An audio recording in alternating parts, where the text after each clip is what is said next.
Georgia is number one, and they should be. To me, it's laughable to see when other teams are ranked number one. Oof. That's Joel Klatt from Fox, who's certainly a Big Ten honk. And I think there's plenty to honk about in the Big Ten right now. I mean, Ohio State, Michigan, you got SC on the way. You've got Oregon and UW on the way too. So that league has certainly gotten better. I don't know that it's better than the SEC. But he goes on to say that Georgia's shoe-in to get to the playoff. We'll see about the playoff part. It's always kind of hard to know what the future will hold. We can't know who will get hurt, who won't, how Carson Beck will play if he's the starter. There's a lot of different stuff, but I do agree that coming into the season, there's just no explanation for someone voting someone over the Dogs right now. I'll listen to it, but it's not based in reality. They're the best team right now. That they're the best program is not, that doesn't mean you have the best team, but they do have the best team coming into this thing. I think they should, they've totally earned being number one coming into the season. Hey, make sure we got our 2023 preview. You're going to get it free when you sign up for Dawg Post. The link is right down below. That's not all you're going to get for free. You're also going to get a free shirt from Red Zone. You're going to get 20% off any item in their store, on their online store. Our friends at Red Zone on Clayton Street downtown in Athens. Here's one last thing I'm going to give away for free. If you've bought the book, Double Dawgs, you're going to get September for free. Now, it's the time to sign up, y'all. Take advantage of this while I have the ability to do this. We're going to run out of these probably certainly this month. Probably this month. So take advantage while you can. But is Georgia going to take advantage of their situation? I mean, they're going to, coming into the season number one doesn't mean that you're going to end the season number one. I mean, I don't think we've had a wire-to-wire number one team. Now I'm going to start looking this up. You know how I am with these things. I don't think we've had wire-to-wire number one. In a very long time. I would guess. I mean, last year the number one team in the country in week one was Alabama, if I'm not mistaken. And you had Ohio State. In 2020, it may well have been.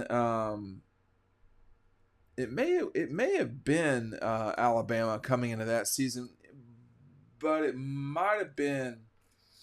The more I think about it, might have been Clemson. But I guess the point is, as I go back and sort of look at this over time, this is a Georgia program that has earned the position that they're in right now. I mean, y'all. I mean, that's all there is to it. So in 21, Alabama came into the season as number one. In 22, they came in number one. In 20, Clemson came in as the number one team in the country. I think that makes sense if you look back on it.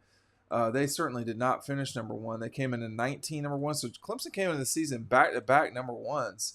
Alabama in 18 and 17, it was Alabama. In 16, it was Alabama.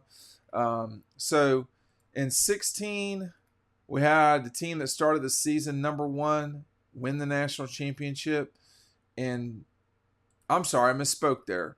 In 16, we did not. In 17, we did because Alabama started number one. And 18, we did not. Georgia started number two. Georgia started number three in 18. In 19, Georgia started number three. Clemson did not win the national championship in that season. They started number one, Clemson, in 2020. They did not win it that season. 21, Alabama did not win it. So you got to go back a ways, all the way back to 2017, when it looked like Alabama might not even win get into the playoff. Now, Joel's point here is, hey, well, let me just say something else real quick. He's saying, I just don't understand why somebody would vote someone else number one coming into this thing. I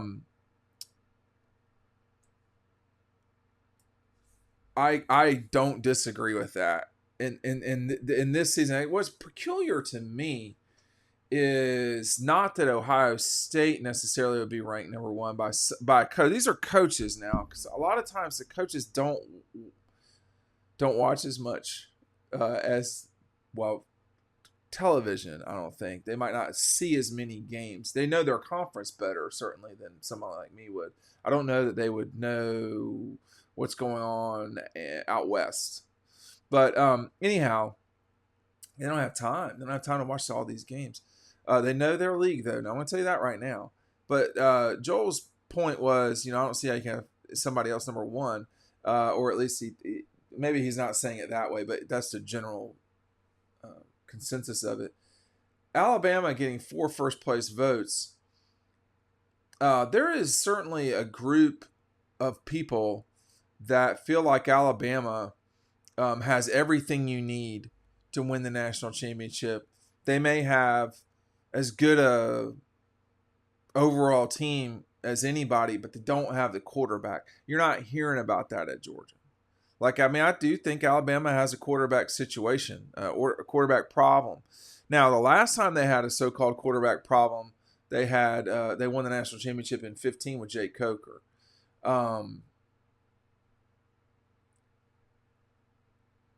But that was a very different time in Alabama. I'll just say that. That was a different time. That was, Derrick Henry, Alabama, Kirby Smart, Alabama. That was not an Alabama predicated on the quarterback. Current Alabama and current everybody is predicated on the quarterback. And, we're not 10 years away from 2015, but we're not 3 years away from it either. And the sport has changed in a way that it's hard to reconcile your team suggesting a team or your team would be good without a solid situation at quarterback. So this is a moment in time where you're going to have good quarterback play, or it's not going to happen. Now, all that said, in terms of the shoe-in for the playoff, let's just see how that sort of develops. I don't know. Now, shoe-in for the playoff in 24, I think, is unquestionable. I mean, there's just too many positions. But so I'll go back to saying this, and this is the perspective. I was looking around at media days, and the person I was talking to, I said to them, who's done media days for a long time, I said, I think we forget how big media days is because, we're so used to the SEC. It is possible that my bias has become, I'm at Georgia all the time, and I forget kind of how good they can become. You are used to it, and so I've always known where the bodies are buried, because when you cover a program, you know where the negativity is, or the problems, so to speak. But like I was saying with Ryan yesterday, we should just not talk about Brock Bowers unless he's hurt. There's no reason to. I mean, the guy, he's going to be a problem for people. Ladd McConkey is going to be a problem for people. Who's going to be in the secondary?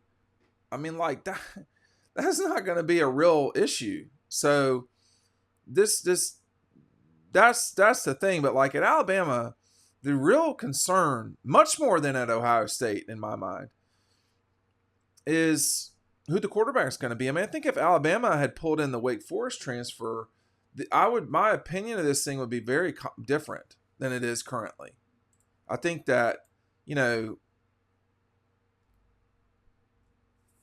I think that's a real concern. I mean, 2020 at Georgia, they did not have a bridge to a good, comfortable quarterback situation. Stetson Bennett was not ready for that. JT Daniels was not physically ready for that. Trying to think of, Dwan Mathis very possibly was not physically ready for it in a way. But, and then Jamie Newman just checked out. So I don't think you got a situation like that at Alabama. I think that was for lack of a better term, a perfect storm at Georgia. But it went on to show, I mean, with Todd Monken as their offensive coordinator, they really struggled to score. I mean, it was not working. And we're going to see if that's the case as time goes on here for the Dawgs. I mean, I think the shoe-in part for the playoff, they should get to the playoff. I mean, I just don't know if there's two losses between. I don't know if there's two losses in Georgia's first 13 games. There could be one. There certainly could be one. Two, I don't know if I buy that. But one is not going to. These guys have built up so much capital, and that's the wrong way for it to happen, by the way. But they've built up so much capital in college football for how good they are that this season, if it's close, Georgia's going to get taken over another team simply because of what they've done these last two seasons. I don't think that's right, but that's what it would be. That's what will happen. It's not right, but I think Joel Klatt's argument is correct. Now, he is certainly, like a lot of people, myself included, very outspoken about a lot of different things.